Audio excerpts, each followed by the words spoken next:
चलिए क्या लिखा हुआ है, वचन बदले। वचन बदलने का मतलब हम लोग जानते हैं कि हिंदी व्याकरण में वचन कितने होते हैं, दो होते हैं। कौन कौन होता है, एक वचन और बहुवचन। इसी प्रकार अंग्रेजी व्याकरण में भी वचन कितने होते हैं, दो होता है, सिंगुलर नंबर और प्लूरल नंबर।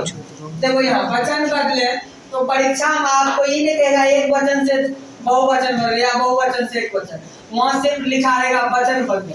अगर वहाँ माताएं लिखा हुआ है तो वहाँ आपको माता लिखना है।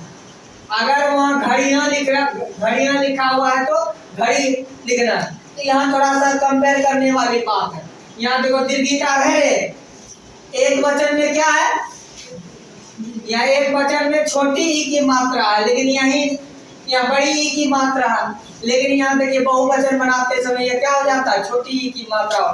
तो घड़ी का क्या हो गया, घड़ियां, लड़का का लड़के, नदी का नदियां, छड़ी का छड़ियां, शाखा का शाखाएं, बहू का बहुएं, बहू का बहुए हो गया, वस्तु का वस्तुएं। इसमें कॉमन चीज ध्यान देने वाली बात है। देखो जहाँ दीर्घिकार है, बड़ी मात्रा है, वहाँ यहाँ लग जाता नहीं हो जाता।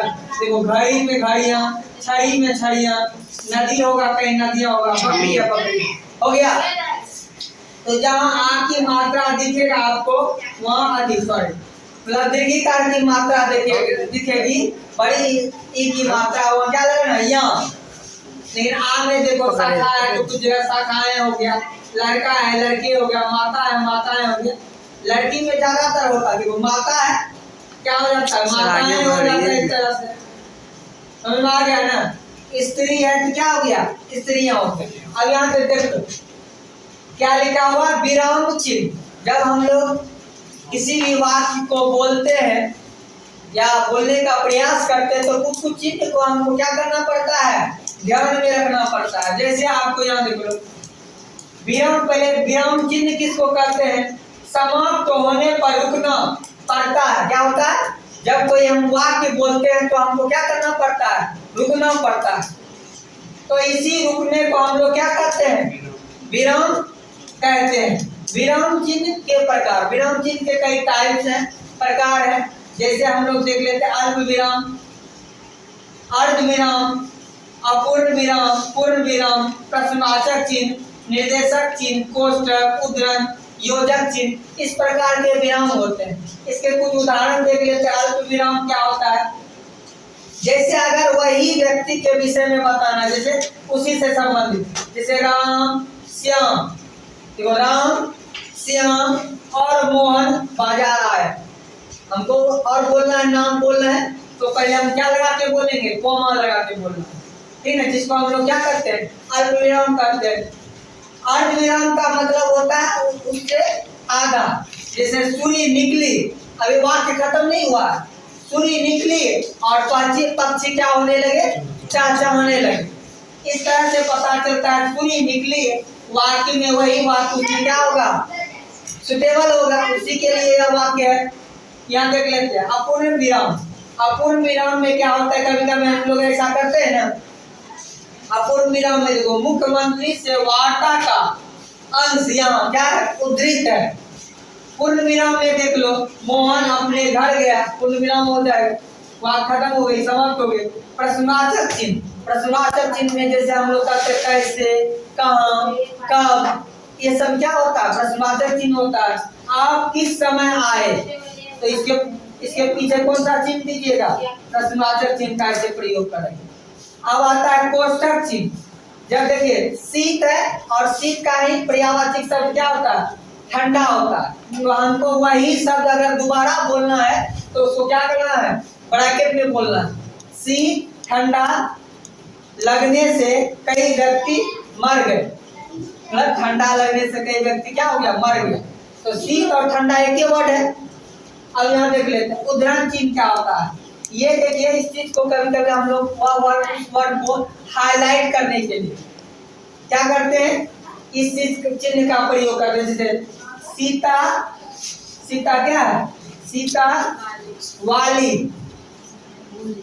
क्या है, सीता वाली है, हाँ सीता बोली है, सीता बोली क्या बोली, यहाँ ध्यान दो, सीता बोली, क्या बोल रही है सीता? एक बात बोल रहा है, हम लोग जाके नरेशन पढ़ेंगे आगे, हम लोग इंग्लिश में नरेशन है। तो सीता बोली मैं सुकुमारी नर बन जाऊं, ठीक है ना? इस तरह का अगर ये वर्ड को क्या कर रहा है यहाँ हाईलाइट करने का प्रयास कर रहा है, तो इसको क्या करेंगे उद्धरण चिन्ह के अंतर्गत लिखे। अब देखो योजक चिन्ह क्या होता है, जैसे लोटा डोरी, ठीक है, ये क्या होता है योजक चिन्ह होता है। अब देख लेते हैं इसमें पर्यायवाची शब्द क्या है, पर्यायवाची शब्द। पृथ्वी का क्या हो जाएगा बताओ, भू, नदी का सरिता, घोड़ा का अश्व, नारी का स्त्री, देवता का सुर, पुत्री का बेटी, चिड़िया, चिड़िया का क्या हो जाता है, चिड़िया का नहीं लिखे, चिड़िया का खग क्या हो जाएगा, खग, अंडा भी कर सकते हैं। चतुर का चालाक होशियार, पति का स्वामी, ठीक है ना? अब देखो अग्नि का, कमल का पंकज, आकाश का गगन, अंबर, ठीक ना? अग्रज का क्या आप हम लोग पढ़ेंगे विपरीतार्थ शब्द, उल्टा जिसको हम लोग कहते हैं। अग्रज का अनुज, अर्थ का अनर्थ, अल्प का अधिक, कोप का कृपा, क्रोध का क्षमा, गहरा का छिछला। अब देखो आधुनिक का प्राचीन, गुप्त का प्रकट, आदि का अंत। अब हम लोग देख लेते हैं उपसर्ग से बनने वाले शब्द अर्थ। पहले हम लोग उपसर्ग देखेंगे, उसके बाद अर्थ देखेंगे, शब्द देखेंगे और उससे बनने वाले शब्द। जैसे प्र, अगर किसी में उपसर्ग में प्र का मतलब क्या होता है, उसका अर्थ होता है प्र अगर किसी को शब्द में लग जाए, अगर उससे बन जाए तो उसका मतलब होता है अधिक या आगे। जैसे बल, बल में प्र के साथ अगर बल को हम लोग जोड़ देते क्या हो गया प्रबल। प्र के साथ अगर कोप को जोड़ देते क्या हो गया प्रकोप। प्र के साथ अगर हम लोग ख्यात को जोड़ देते क्या हो गया प्रख्यात। समझ में आ गया? तो आपको कभी कभी कहता है परीक्षा में पूछा जाता है प्र उपसर्ग से क्या बना है, दो शब्द बनाए, एक शब्द बनाए, इस तरह से कहता है ना, तो आपको ध्यान में रखना है इस तरह का। परा उपसर्ग, परा उपसर्ग, परा का मतलब क्या होता है, अर्थ क्या होता है निषेध। इससे बनने वाला, इससे हम लोग शब्द बना लेते हैं। शब्द है दे परा जोड़ आशय, क्या हो गया परा से, परा जोड़ जय बराबर क्या हो गया पराजय, परा जोड़ अधीन बराबर क्या हो गया पराधीन। अब का मतलब क्या होता है, अगर किसी में आप लगाओ उसका मतलब होता है हीनता। इससे शब्द बना लेते हैं, आप जोड़ शब्द बराबर आप शब्द, आप जोड़ वह बराबर आप वह, आप जोड़ मान बराबर अपमान। फिर अनु से लगाते हैं, अनु का मतलब क्या होता है पीछे या समान। इससे एक शब्द बना लेते हैं, अनु जोड़ गामी बराबर अनुगामी, अनु जोड़ रागी बराबर अनुरागी, अनु जोड़ कुल बराबर अनुकुल। अब से बनाते हैं, अब का मतलब क्या होता है हीनता या अपमान। इससे शब्द बना लेते हैं, अब जोड़ तार बराबर क्या हो गया रे, अब जोड़ गुण बराबर अवगुण, अब जोड़ बोध बराबर, अब जोड़ ओध, ओध बोध बोध ही लो, अब जोड़ बोध बराबर अबोध, अवरोध। नीर से शब्द बनाते हैं, नीर जोड़, नीर का मतलब क्या होता है निषेध। निषेध किसको करते हैं, कोई चीज वर्जित करते हैं। जैसे धूम्रपान करना क्या है निषेध है, पान गुटखा खाना क्या है निषेध है, स्मोकिंग करना क्या है निषेध है। तो निषेध का मतलब समझ में आ गया। तो नीर, नीर जोड़ दोष बराबर, नीर क्या होता है निर्दोष, नीर जोड़ धन बराबर निर्धन। देखिए निर्धन हो गया। अब देखो नीर जोड़ जन बराबर क्या हुआ निर्जन हो गया। अब हम लोग देख लेते हैं रे सुनो, अब हम लोग देखेंगे क्या प्रत्यय, उपसर्ग और प्रत्यय। आपको परीक्षा में पूछा जाएगा टिकाऊ में कौन सा प्रत्यय लगा हुआ, आऊ प्रत्यय लगा हुआ, नहीं तैराक में कौन सा प्रत्यय लगा हुआ आप प्रत्यय, और इसका शब्द क्या है टिक है। या कहेगा टिक से, टिक में अकू जोड़कर एक शब्द बनाइए क्या होगा टिकाऊ। तैर में आंख जोड़ के एक शब्द बनाइए तैराक। लड़ में आका जोड़िए क्या होगा लड़ाका। खेल में आरी जोड़िए क्या होगा खिलाड़ी। झगड़ा में आलू जोड़ दीजिए क्या होगा झगड़ालू। बर में यहाँ जोड़ दीजिए क्या होगा बढ़िया। लूट में एरा जोड़ दीजिए क्या होगा लुटेरा। चिकना में हर जोड़ दीजिए चिकना। भाग में ओरा जोड़ दीजिए भगोड़ा। पी में अक्कर जोड़ दीजिए क्या होगा पियक्कर। कुंती में ए जोड़ दिया क्या होगा कौनते। गुरु में तत्व जोड़ दीजिए क्या होगा गुरुत्व।